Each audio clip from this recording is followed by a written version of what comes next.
Jake Morrison stared at his empty beer bottle, wondering how his life had become such a mess. The dive bar on Luna Station reeked of stale alcohol and broken dreams, much like his own situation. 3 months ago, he had been a promising astrophysics student at MIT. Now he was a college dropout with mounting debts and zero prospects. The holographic advertisement flickering above the bar caught his attention for the 5th time that evening. It showed sleek alien architecture against the red landscape of Mars, with elegant script that read, Zephyrian Institute of Advanced Sciences, now accepting applications from all sapient species. The fine print mentioned full scholarships for exceptional candidates. Another round, Jake slurred to the bartender, a gruff Martian colonist with cybernetic arms. You sure about that, kid? You've been nursing that application form for 2 hours. Jake looked down at his tablet, where the Zephyrian Institute application sat half completed. The alcohol had made him bold enough to start filling it out, but now the question seemed impossible.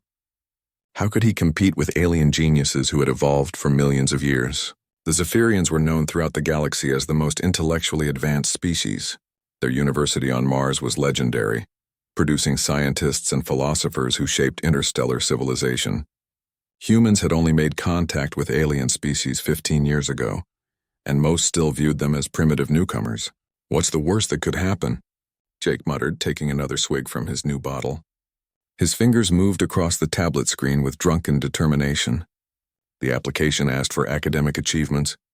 Jake embellished his MIT grades slightly, conveniently forgetting to mention his recent expulsion. The personal statement section proved more challenging. How could he explain his passion for understanding the universe when he couldn't even understand his own life? The alcohol loosened his inhibitions in his tongue.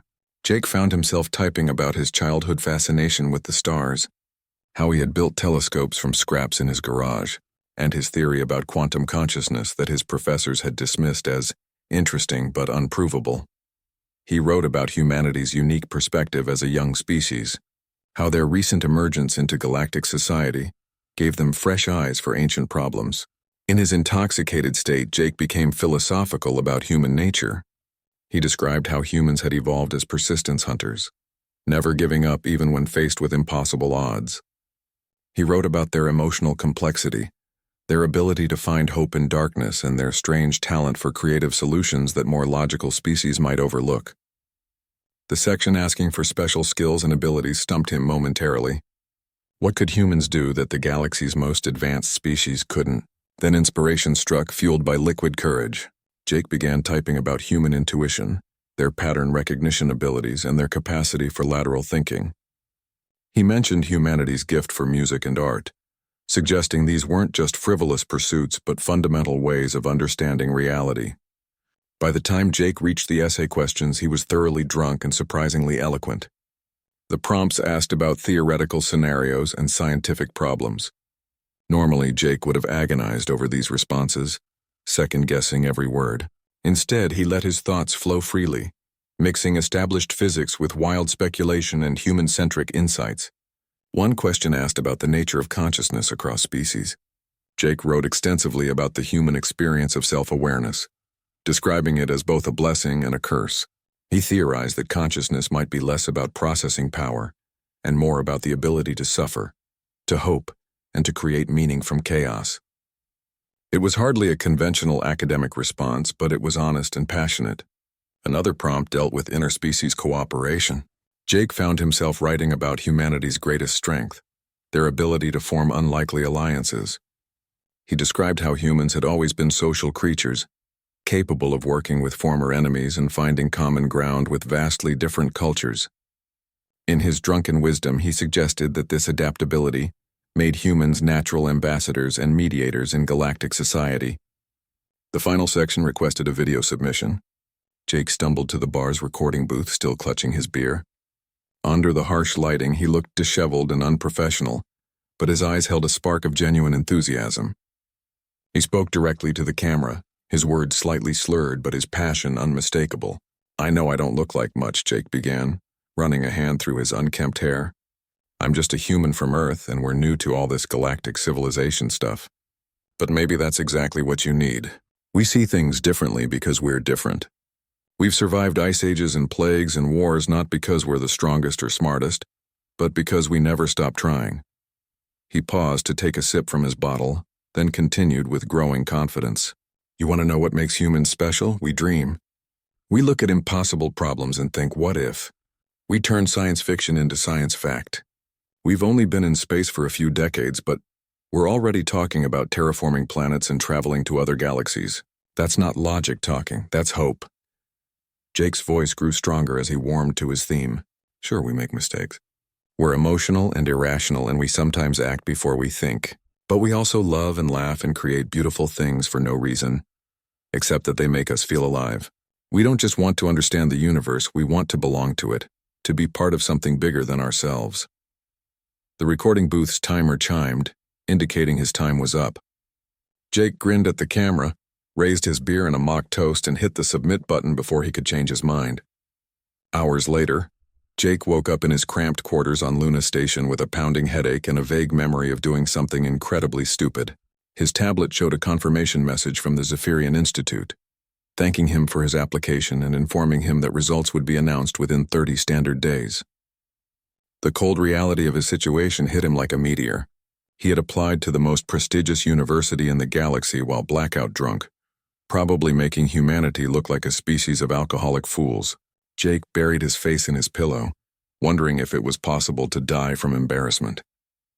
What he didn't know was that his application had already caught the attention of someone very important at the Zephyrian Institute, someone who found the raw honesty and unconventional thinking of this young human fascinating enough to warrant a closer look.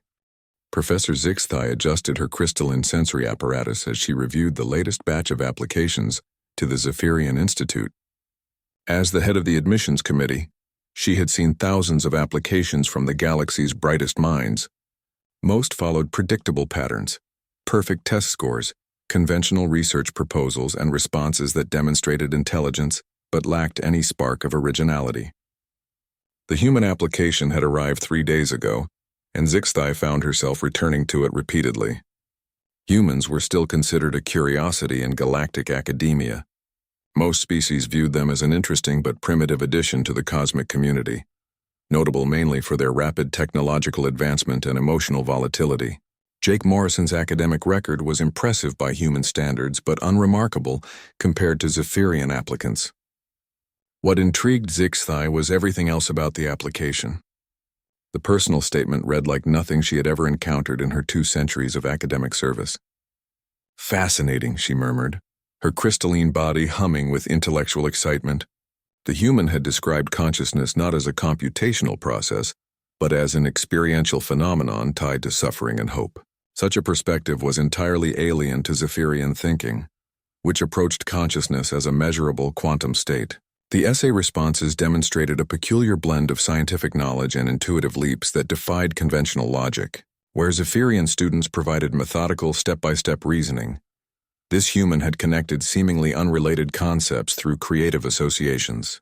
His theory about quantum consciousness wasn't rigorous by academic standards, but it contained insights that made Zixthai reconsider her own research.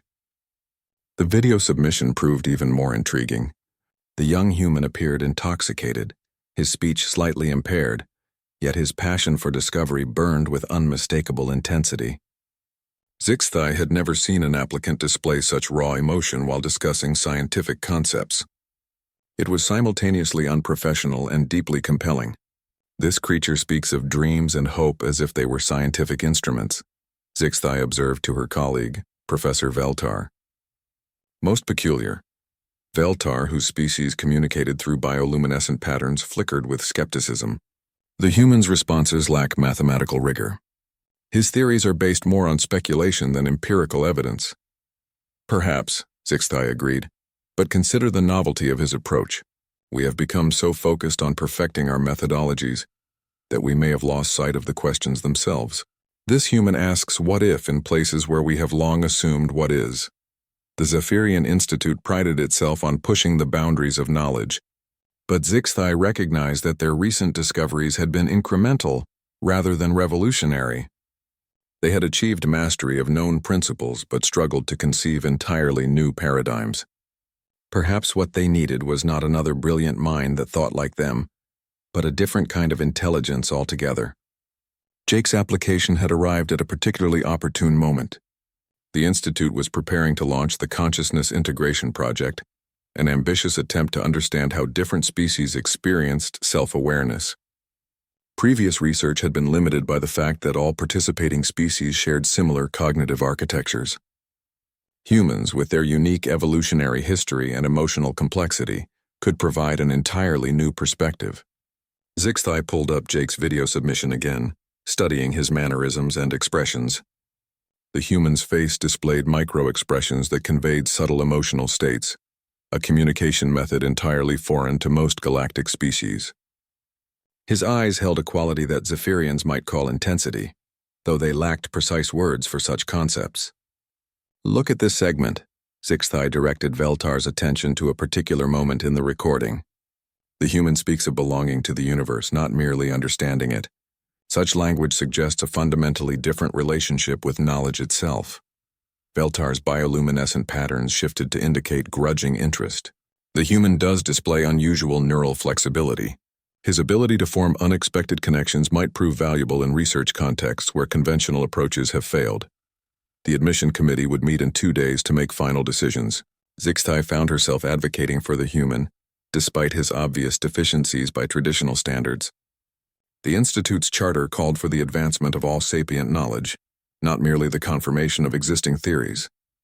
That evening, Zixthai accessed the restricted files on human psychology and sociology.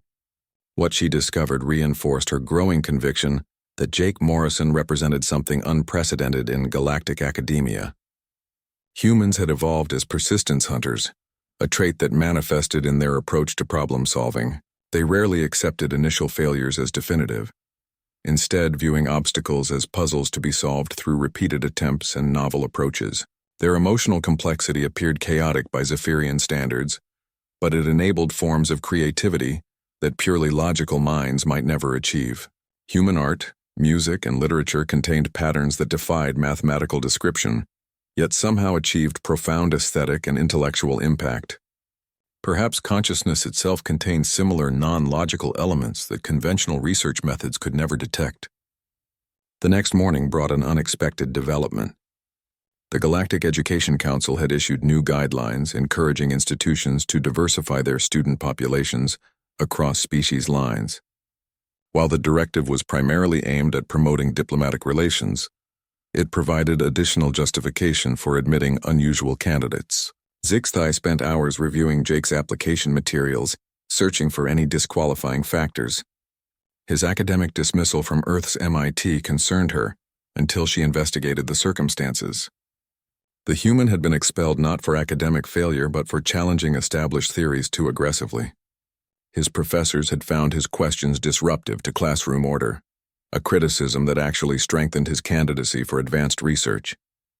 The video submission continued to fascinate her. Despite his obvious intoxication, Jake had articulated complex ideas with remarkable clarity. His description of human adaptability and alliance-building capabilities suggested valuable skills for collaborative research environments. Most intriguingly, his passion for discovery appeared genuine rather than performative, a quality increasingly rare among academically accomplished applicants. On the day of the admissions committee meeting, Zixthai prepared her presentation carefully. She knew that advocating for such an unconventional candidate would require compelling arguments. The human's application challenged every assumption about academic excellence, yet it might represent exactly the kind of thinking needed to advance galactic knowledge. As her colleagues assembled in the crystalline conference chamber, Zixthai felt an emotion she rarely experienced: anticipation. The decision they made today might determine whether the Institute continued its gradual advancement or took a bold leap into uncharted intellectual territory. Jake Morrison remained unaware that his drunken application had sparked such intense debate among the galaxy's most distinguished academics.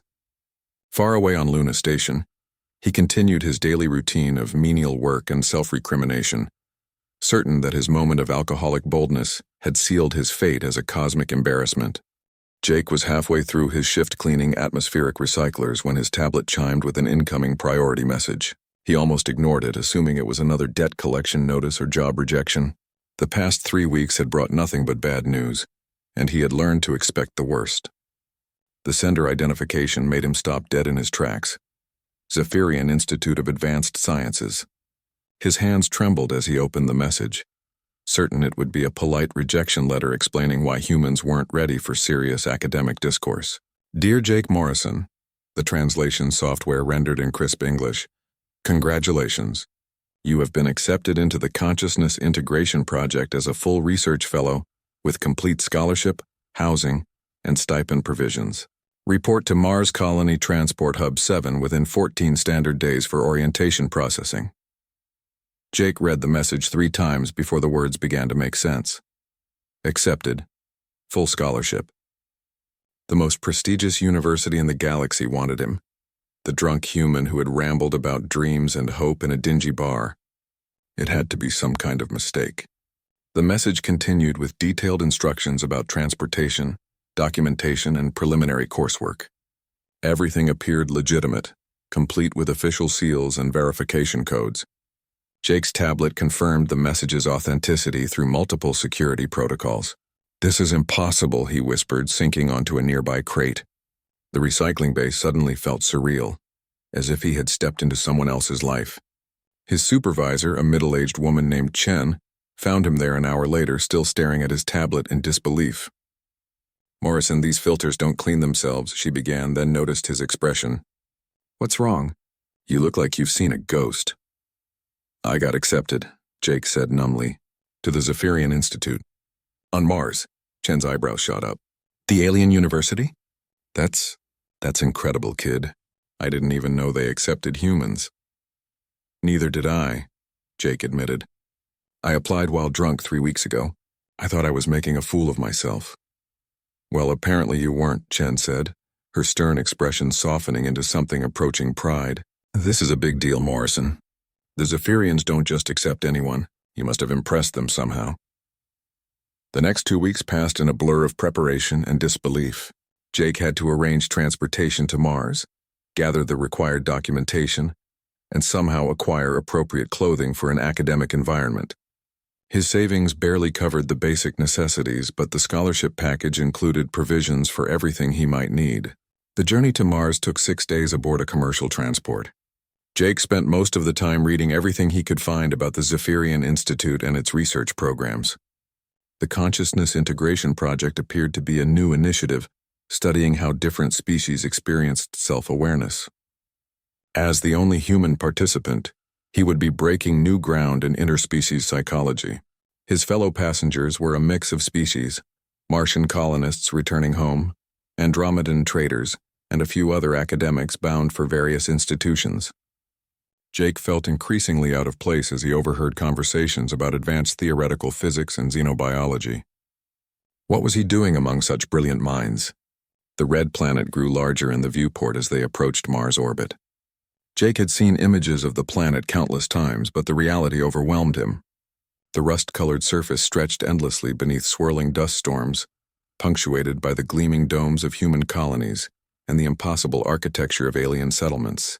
The Zephyrian Institute occupied a vast complex near the planet's north pole, its crystalline structures rising like frozen music from the Martian landscape.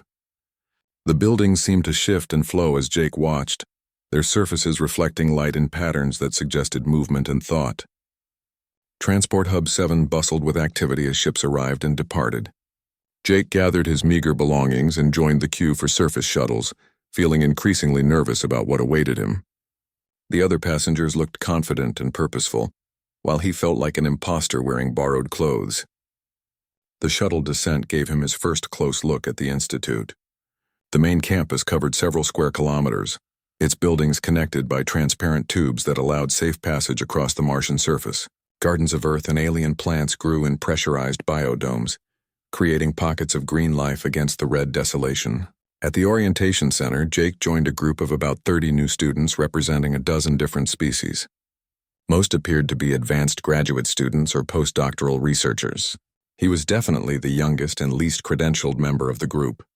A tall, graceful being with iridescent skin addressed the assembled students. The translation software identified her as Dr. Yilneth, the Institute's Director of Student Affairs. Her voice carried melodic overtones that the translation couldn't quite capture. "Welcome to the Zephyrian Institute," she began. "You represent the finest minds from across the galaxy, chosen for your potential to advance our understanding of consciousness and reality itself. The research you conduct here will shape the future of interspecies cooperation and knowledge." Jake felt increasingly uncomfortable as Dr. Yilneth described the academic expectations and research opportunities. The other students nodded along with discussions of quantum consciousness matrices and multi-dimensional thought patterns.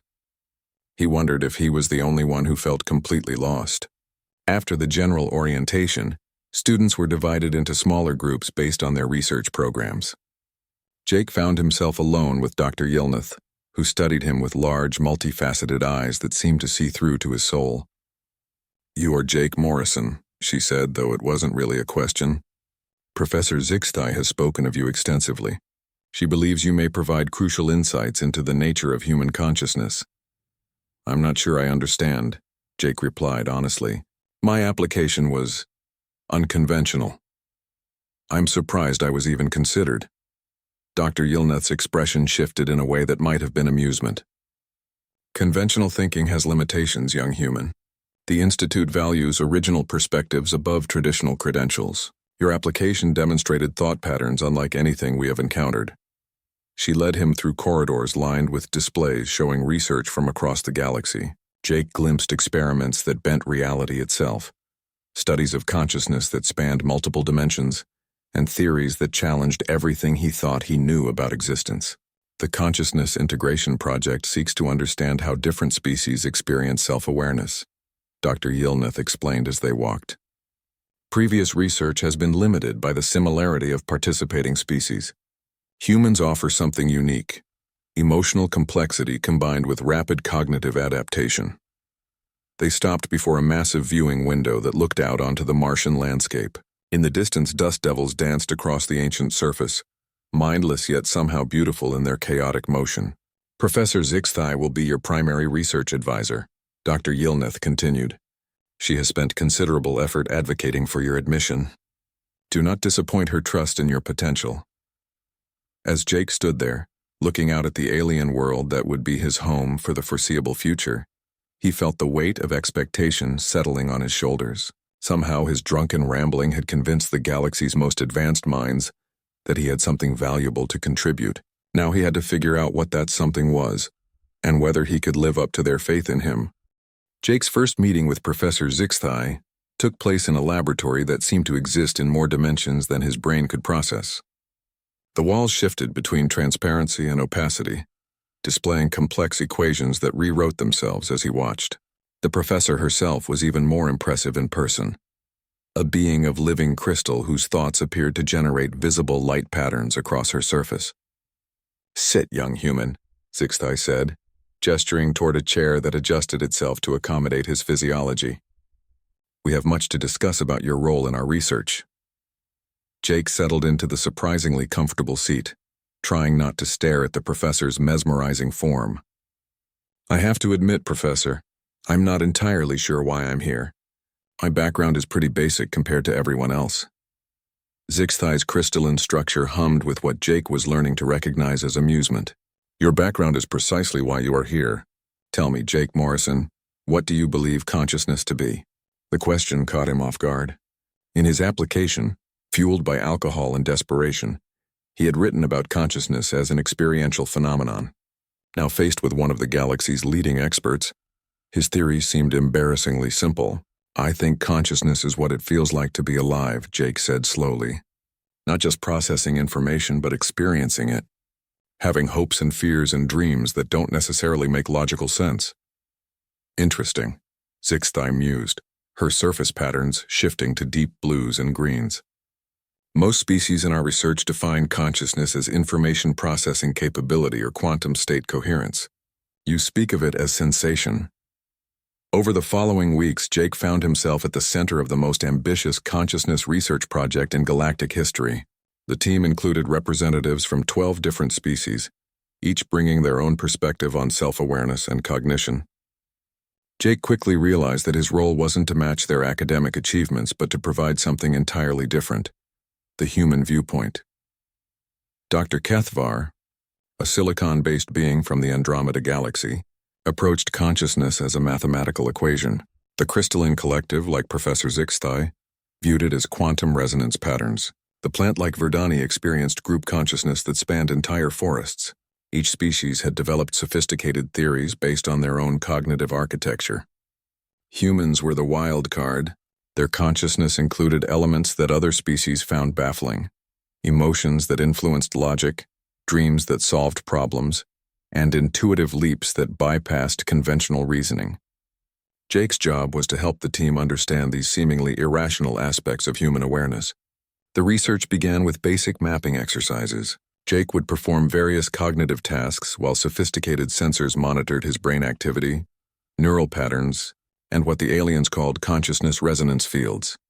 The data revealed patterns that fascinated his colleagues and confused them in equal measure. Your neural networks activate in chaotic sequences, Dr. Kethvar observed during one session. There appears to be no optimal pathway for information processing. Maybe that's the point, Jake suggested. Chaos might be a feature, not a bug. It lets us make connections that purely logical minds might miss. The breakthrough came during Jake's third week at the Institute. The team had been struggling with a particularly complex problem involving the integration of emotional and logical processing systems. Traditional approaches had failed to bridge the gap between feeling and reasoning. Jake found himself in the laboratory late one evening, staring at the visualization of different species' consciousness patterns. Each displayed elegant mathematical structures, beautiful in their logic and precision. The human pattern looked like chaos by comparison, wild, unpredictable, seemingly random. "You're thinking too hard," he said aloud to the empty room. "Consciousness isn't a math problem to be solved. It's more like jazz." The comparison struck him as perfect. Jazz music combined structure with improvisation, following loose rules while allowing for creative expression. Consciousness might work the same way, with underlying patterns that enabled rather than constrained creative thought. Jake began working on a new model that treated consciousness as an improvisational system rather than a computational one. Instead of trying to optimize information processing, the human brain seemed designed to generate novel connections and unexpected solutions. Emotions weren't bugs in the logical system. They were features that guided creative exploration. When he presented his preliminary findings to the research team, the response was electric.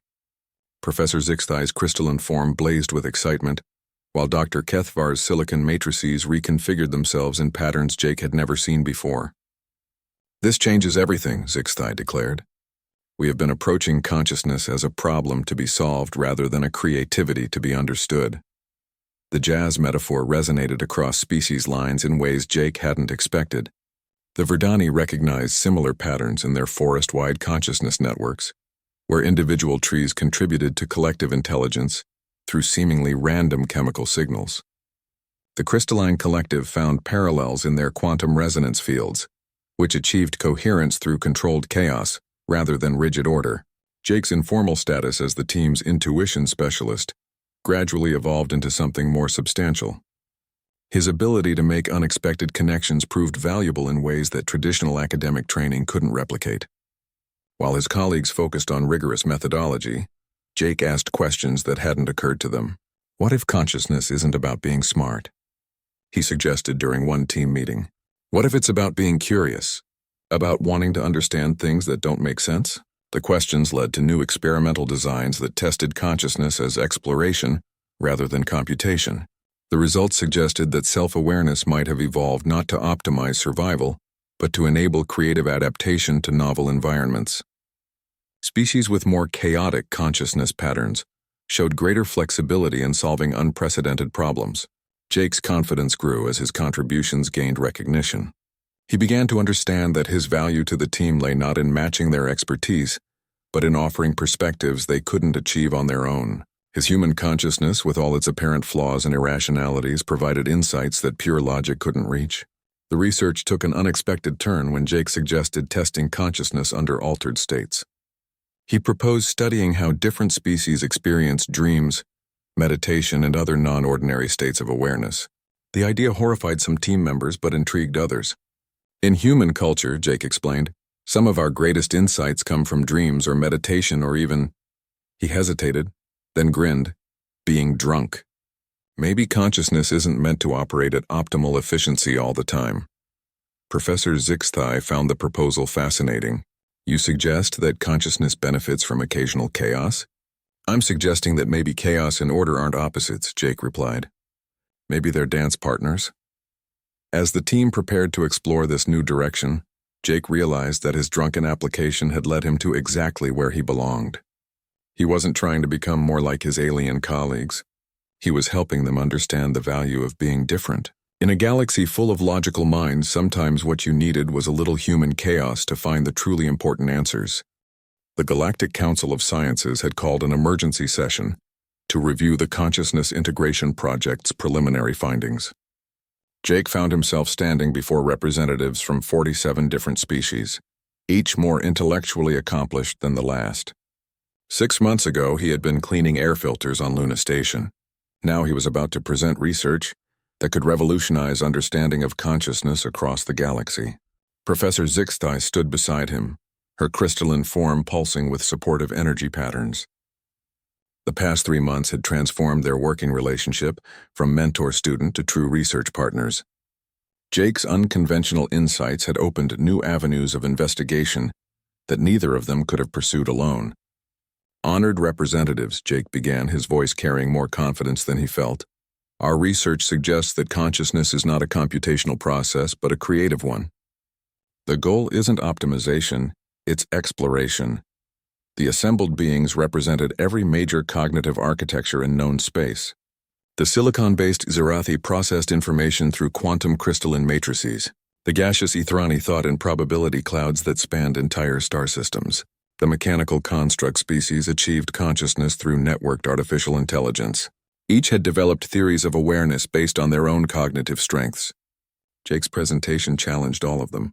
Using data gathered from the project's diverse participants, he demonstrated that the most creative and adaptable responses came not from the most logically efficient minds, but from those that embraced controlled chaos. Human consciousness, with its emotional volatility and irrational leaps, consistently generated novel solutions to problems that had stumped more advanced species. The human brain appears optimized for serendipity, Jake explained, displaying neural pathway maps that looked like abstract art compared to other species' orderly patterns. Instead of finding the fastest route to a known destination, it explores interesting detours that lead to discoveries we never planned to make. A Zerathi representative, their form shifting through geometric configurations, challenged the findings. Efficiency serves survival. Random exploration wastes resources and energy. How do humans justify such cognitive inefficiency? Jake smiled, remembering a conversation with his grandmother years before.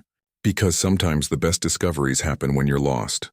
Human history is full of accidental inventions and unplanned breakthroughs. We discovered America while looking for Asia. We found penicillin because someone left a petri dish uncovered. Our whole species runs on happy accidents. The response generated ripples of discussion throughout the assembly. Many species had achieved their current technological levels through methodical research and logical progression. The idea that random exploration could be more valuable than targeted investigation challenged fundamental assumptions about intelligence and progress. Dr. Yethmir of the Ethrani Collective spoke next, their gaseous form coalescing into a more concentrated pattern. Your research suggests that consciousness serves artistic rather than practical purposes. This contradicts evolutionary theory across multiple species. Does it? Jake asked, warming to the debate. Maybe consciousness evolved to help us survive in environments we'd never encountered before. Not by being efficient, but by being creative. A human can look at a cliff and see a ladder, a fortress, or a canvas for art. That flexibility helped us spread across Earth's diverse environments. Professor Zixthai stepped forward, her patterns now blazing with enthusiasm. Young Morrison's insights have led to breakthrough discoveries in our own research. By embracing chaos theory and consciousness modeling, we have solved problems that had puzzled Zephyrian scientists for centuries. The presentation continued with demonstrations from other team members. Dr. Kethvar showed how incorporating human-style randomness into computational models had improved problem-solving efficiency by 300%. The Verdani representative described how applying Jake's theories to their forest consciousness networks had enabled unprecedented levels of environmental adaptation. But the most dramatic moment came when Jake proposed a live demonstration. "I'd like to show you something that happened during our research," he said, activating a holographic display. "We gave all team members the same impossible problem: how to achieve faster-than-light communication without violating causality." The display showed solution attempts from various species. Each followed logical progression, building on established physics to propose incremental improvements to existing technology. All had reached the same conclusion: the problem was genuinely unsolvable within known physical laws. "Now here's the human approach," Jake said, calling up his own work. Instead of methodical analysis, his solution involved wild theoretical leaps, emotional associations, and connections between seemingly unrelated concepts. It proposed that consciousness itself might be quantum entangled across space-time, enabling instantaneous communication through shared awareness rather than transmitted signals. "This is speculation, not science," protested a construct representative, their mechanical form clicking with disapproval. "Is it?" Jake challenged. "We've already demonstrated that consciousness exhibits quantum properties. Multiple species in our study show evidence of non-local awareness phenomena. Maybe what we call intuition is actually information exchange through quantum consciousness fields." The assembly erupted in heated discussion. Some representatives dismissed Jake's theory as fantasy, while others saw revolutionary potential.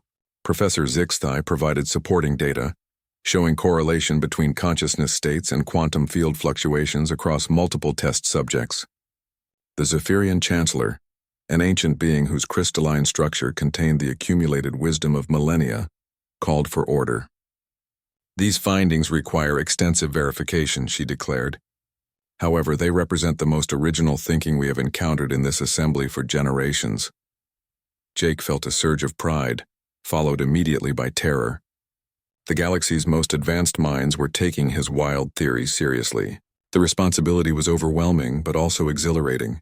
As the session concluded, representatives from dozens of species approached Jake with collaboration proposals. The Ethereal Academy wanted him to study consciousness-matter interactions. The Andromedan Collective offered resources to test his faster-than-light communication theories. The Temporal Research Institute suggested investigating consciousness across multiple timeline branches. Walking back to the Institute with Professor Zixtai, Jake reflected on how far he had come from that drunken night on Luna Station. "Do you think any of this will actually work?" he asked. Zixtai's patterns shifted to warm golds and blues. "Young human, you have already succeeded beyond our greatest expectations. Whether your theories prove correct matters less than the fact that you have shown us new ways to think about old problems." "But what if I'm wrong? What if human consciousness isn't special, just different?" "Then you will have failed magnificently," Zixtai replied. "Which is more valuable than succeeding predictably. Your species may not be the most logical or efficient in the galaxy, but you have given us something precious: the courage to be wrong in interesting ways." That night, Jake stood on the Institute's observation deck, looking out at the stars scattered across the Martian sky. Somewhere among those points of light were civilizations that had mastered technologies beyond human comprehension. Yet somehow a drunk human from Earth had found ways to surprise them all. The irony wasn't lost on him. In trying to understand consciousness, he had discovered that the very qualities that made humans seem primitive, their emotions, their chaos, their happy accidents, might be their greatest strength. The galaxy was full of minds that could think better than humans, but perhaps humans could dream better than anyone else. As he watched a shooting star streak across the alien sky, Jake found himself planning his next impossible proposal. If consciousness could bend quantum fields, what other fundamental laws might yield to a sufficiently creative imagination? 1 year after his acceptance to the Zephyrian Institute, Jake Morrison stood before the largest scientific gathering in galactic history. The Great Convergence brought together minds from across known space to witness the first test of human consciousness quantum field theory. What had begun as drunken speculation was about to be put to the ultimate test. The experimental chamber contained the most sophisticated consciousness monitoring equipment ever assembled. Representatives from 300 species watched as Jake prepared to attempt something that violated every known law of physics. instantaneous communication across interstellar distances through quantum-entangled consciousness. All monitoring systems show optimal readings, announced Dr. Kethvar, whose silicon-based cognition now incorporated chaos algorithms inspired by human neural patterns. Quantum field generators are aligned and synchronized. Jake sat in the center of the chamber, connected to sensors that would track his consciousness states down to the quantum level. Across the galaxy, on a research station orbiting Proxima Centauri, his partner Dr. Sarah Chen, another human recruit to the Institute, prepared for the receiving end of the experiment. Professor Zixthai's crystalline form blazed with anticipation. Remember, young human, do not try to force the connection. Allow your consciousness to explore as it naturally does. The past year had been a whirlwind of research, discovery, and gradual acceptance within galactic academic circles. Jake's unconventional theories had sparked investigations across dozens of institutions. Some experiments failed spectacularly, but others yielded results that forced scientists to reconsider fundamental assumptions about consciousness and reality. The breakthrough had come when researchers realized that human consciousness didn't follow the logical pathways assumed by other species. Instead of processing information in linear sequences, human minds created vast associative networks that connected seemingly unrelated concepts. These connections often appeared random, but actually followed quantum probability patterns that match theoretical models of universe-scale information exchange. Beginning consciousness state elevation, Jake announced, entering the meditative trance he had learned to achieve. Unlike the rigid mental disciplines practiced by other species, human meditation embraced a controlled letting go that allowed consciousness to expand beyond normal boundaries. The quantum field reading spiked as Jake's awareness shifted. Around the chamber, alien scientists watched displays showing his consciousness patterns extending beyond his physical brain into probability clouds that theoretically spanned light years. It was beautiful and terrifying, like watching someone dissolve into pure thought. Jake felt his awareness expand in ways that human language couldn't describe. His consciousness touched quantum fields that connected every particle in the universe, creating an information network that existed outside normal space-time. Somewhere in that vast web, he sensed Sarah's mind reaching toward his across impossible distances. The moment of contact sent shockwaves through the monitoring equipment. For a fraction of a second, two human consciousnesses touched through quantum entanglement, sharing thoughts at speeds that made light seem sluggish. The connection lasted only moments, but it was enough to transmit a simple message. "Hello, universe." Confirmed. Dr. Chen's voice crackled through conventional communication channels minutes later. Received the message simultaneously with quantum field spike. Communication lag was effectively zero despite 4 light-year separation. The chamber erupted in sounds of amazement that translated across species barriers. Beings that communicated through light patterns, chemical signals, and quantum fluctuations all expressed the same emotion: wonder. What had been dismissed as human fantasy just months before had proven to be a glimpse of physics beyond current understanding. Chancellor Vexthol of the Galactic Science Consortium, whose species had never shown emotion in recorded history, actually trembled as they spoke. This changes everything we understand about consciousness, communication, and the nature of reality itself. Jake slowly returned to normal awareness, feeling like he had just awakened from the most vivid dream imaginable. The experience had shown him consciousness not as something contained within individual brains, but as something that connected all aware beings across the cosmos. Humans had stumbled onto this discovery, not through superior intelligence, but through their willingness to explore states of awareness that more logical species considered wasteful or dangerous. "How do you feel?" Professor Zixthai asked, her pattern shifting to concerned blues and greens. "Like I just had a conversation with the universe," Jake replied, still processing the experience. And it was having conversations with itself through all of us. The implications of the successful experiment rippled through galactic civilization over the following months. If consciousness could communicate instantaneously across any distance, traditional concepts of space and time would need revision. If awareness existed as a universe-spanning phenomenon, individual intelligence might be just one manifestation of cosmic consciousness. More practically, the discovery promised to revolutionize interstellar communication and cooperation.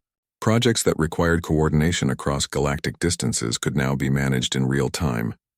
Scientific collaborations could share insights instantaneously, rather than waiting centuries for light-speed transmissions. Jake found himself at the center of a new scientific revolution, but he never forgot the lesson that had brought him there. Sometimes the best discoveries happen when you're not trying to be perfect. His drunken application had led to insights that sober genius might never have achieved. The Zephyrian Institute established a new department of consciousness exploration with Jake as its first human director. His mandate was beautifully simple: encourage scientists from across the galaxy to embrace the productive potential of controlled chaos, emotional reasoning, and creative exploration. Students began arriving from species that had never considered their consciousness styles valuable. The chaotic thought patterns of the entropy lords, previously dismissed as cognitive disorder, proved excellent for generating novel theoretical frameworks. The dream logic of the Oniric collective opened new avenues in probability mathematics. Even artificial intelligences began incorporating randomness algorithms to enhance creative problem-solving. 2 years after his acceptance, Jake stood once again in the same bar on Luna Station, where his journey had begun. The establishment had been renamed the Quantum Consciousness in honor of his discoveries, and the owner had framed his original application form behind the bar. "Another beer for the galaxy's most famous drunk?" the bartender asked with a grin. Jake laughed, accepting the drink. "You know, I've learned something important about being drunk. It's not about losing control. It's about temporarily letting go of the need to be right all the time. Sometimes that's exactly what you need to discover something new." As he sipped his beer, Jake reflected on how human consciousness had found its place in the galactic community. Humans weren't the smartest species or the most logical, but they had proven to be excellent at asking questions that more advanced minds never thought to consider. In a universe full of beings who had perfected the art of being correct, humans specialized in the much rarer skill of being interestingly wrong. The quantum communication network now connected research stations across the galaxy, enabling real-time collaboration on projects that spanned multiple civilizations. But perhaps more importantly, the discovery had shown that consciousness itself might be the universe's way of understanding itself through billions of different perspectives. Jake raised his glass to the stars visible through the bar's viewport. Somewhere among those lights, alien scientists were learning to embrace chaos, to trust their intuitions, and to find wisdom in their mistakes. It wasn't the career path he had planned, but it was exactly where he belonged. The drunk human who had stumbled into galactic academia had discovered that consciousness wasn't just about thinking. It was about dreaming. And in a universe vast enough to contain every possible dream, someone had to be brave enough to dream the impossible ones. As Jake finished his beer and prepared to return to Mars, he wondered what other impossible things the universe might be waiting for someone to accidentally discover. The cosmos was full of mysteries that would only reveal themselves to minds foolish enough to believe in magic, wise enough to call it science, and human enough to try it anyway.